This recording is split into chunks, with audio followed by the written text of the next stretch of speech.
तर नवीन वर्षाच्या हार्दिक शुभेच्छा. तर आम्ही नवीन वर्षाचा आज काहीतरी स्पेशल बनवतोय. आज माझ्या फॅमिलीला माझ्या हातची पावभाजी खायची होती म्हणून मी आज पावभाजीचा बेत केला आहे. तर आता स्टार्टिंग चालू केली आहे, बनवते मी. मग तुम्ही पण या खायला. तर बाय. तर मित्रांनो, मी पावभाजीची तयारी केली होती. आता मस्त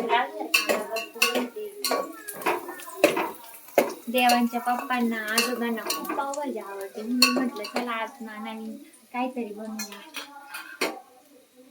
आज आम्ही पावभाजी करणार आहे. आज आमच्या इथं त्यांचं काम चालू होतं त्यामुळे माणसं आलेली होती. आज आमचे सासरे म्हणजे आमचे पप्पा खूप दमले, म्हणजे ते म्हणे आज मला काहीतरी नवीन खावंसं वाटतंय निकिता, तर मग काहीतरी बनवते का. म्हटलं चला पप्पा मग आपण पावभाजी बनवू म्हटलं.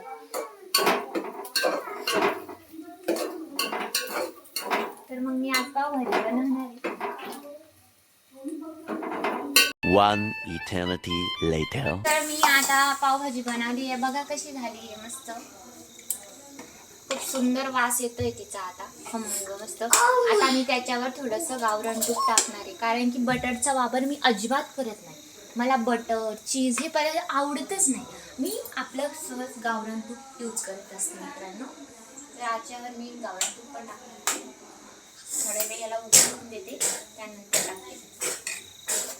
तर ही आपली पावभाजी. टन